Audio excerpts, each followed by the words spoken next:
Hi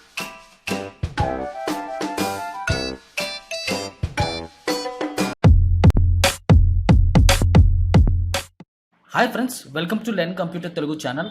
సాధారణంగా MS ఎక్సెల్లో ఇలాంటి errors వస్తూ ఉంటాయి. For example name error, value error, divisible error, hash error, reference error అని చెప్పేసి వస్తూ ఉంటాయి.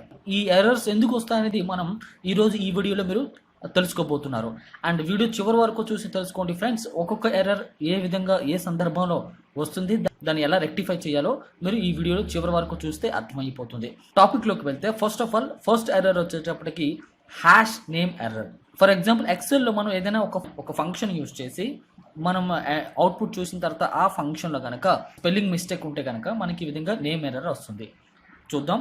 Equal to, so average bracket open. So ఈ రెండింటి మధ్య యావరేజ్ చూడాలనుకుంటున్నాను.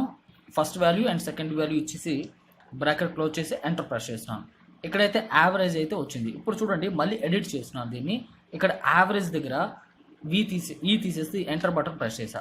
వెంటనే మీరు చూడవచ్చు హ్యాష్ నేమ్ ఎర్రర్ వచ్చింది. అంటే ఏంటి, ఈ విధంగా హ్యాష్ నేమ్ ఎర్రర్ వచ్చింది అంటే ఖచ్చితంగా ఆ ఫార్ములాలో స్పెల్లింగ్ మిస్టేక్ ఉంటుందని అర్థం చేసుకోవచ్చు.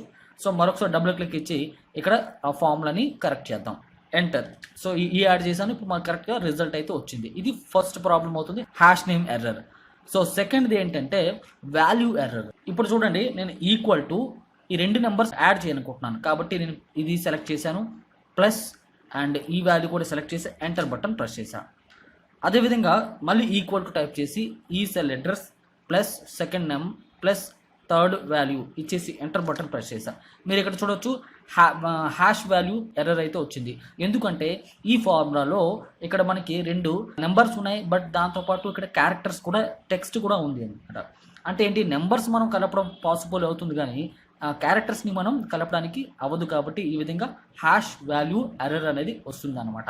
సో ఇలాంటి మనం వాల్యూస్ క్యాలిక్యులేట్ చేసేటప్పుడు అందులో లెటర్స్ కనుక ఉంటే మనం డైరెక్ట్గా కలపకుండా మనం ఫార్ములా యూజ్ చేసి కలిపితే చాలా బాగుంటుంది అనమాట. ఎలా అంటే చూడండి, SUM బ్రాకెట్ ఓపెన్, తర్వాత ఈ మూడింటి రేంజ్ ఇస్తున్నాను, బ్రాకెట్ క్లోజ్ చేసి ఎంటర్ బటన్ కనుక ప్రెస్ చేశాను అనుకోండి.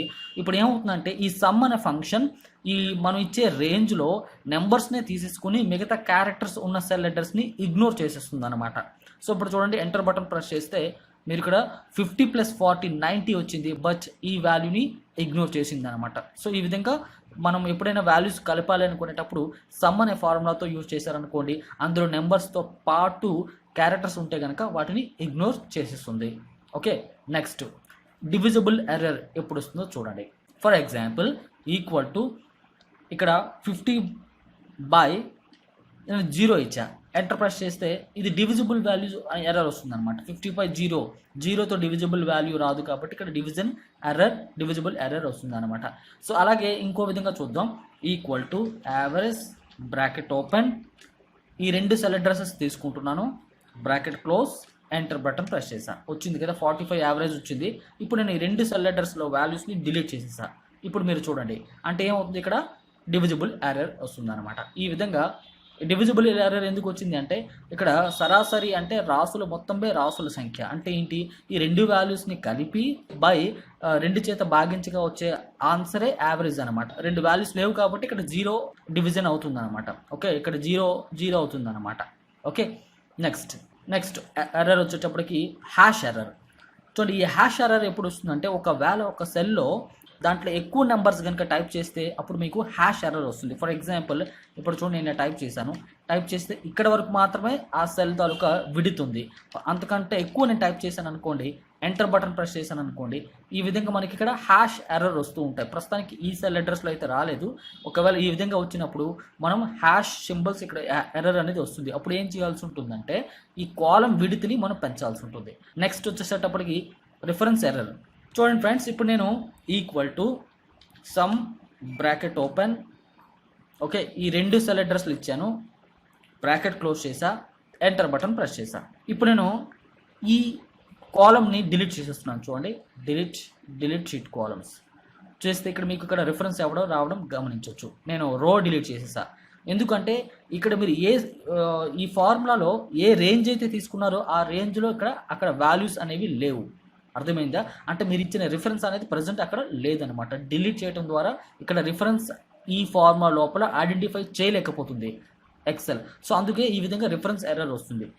అర్థమైందా ఫ్రెండ్స్? ఎప్పుడైనా మనము చూడండి అండూ చేస్తున్నాను. సో ఈ విధంగా రెఫరెన్స్ ఎర్రర్ కనుక మనం రెక్టిఫై చేసుకోవాలి అంటే ఒకటి అండూ చేసి బ్యాక్ వెళ్ళిపోవాలి, లేదంటే మళ్ళీ ఆ ఫార్ములాని ఎడిట్ చేసి మీరు సరైన రేంజ్ ఇవ్వాలి అన్నమాట.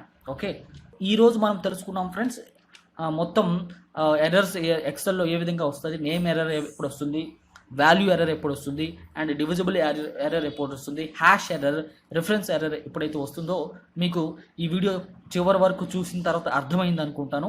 ఫ్యూచర్లో ఎప్పుడైనా సరే ఇలాంటి ఎర్రర్ వస్తే కనుక మీరు ఈజీగా ఐడెంటిఫై చేయడానికి ఈ వీడియో మీకు బాగా ఉపయోగపడుతుందని అనుకుంటున్నాను. సో వీడియో నచ్చితే మాత్రం లైక్ చేయటం, షేర్ చేయడం మాత్రం మర్చిపోద్దు ఫ్రెండ్స్. ఇంతవరకు ఛానల్ని సబ్స్క్రైబ్ చేయకపోయి ఉంటే వెంటనే సబ్స్క్రైబ్ బటన్ క్లిక్ చేసి బెల్ ఐకాన్ యాక్టివేట్ చేసుకోండి. మరొక వీడియోతో మళ్ళీ మీట్ అవుతాను ఫ్రెండ్స్. అంతవరకు సెలవు తీసుకుంటున్నాను. Thank you. నమస్తే.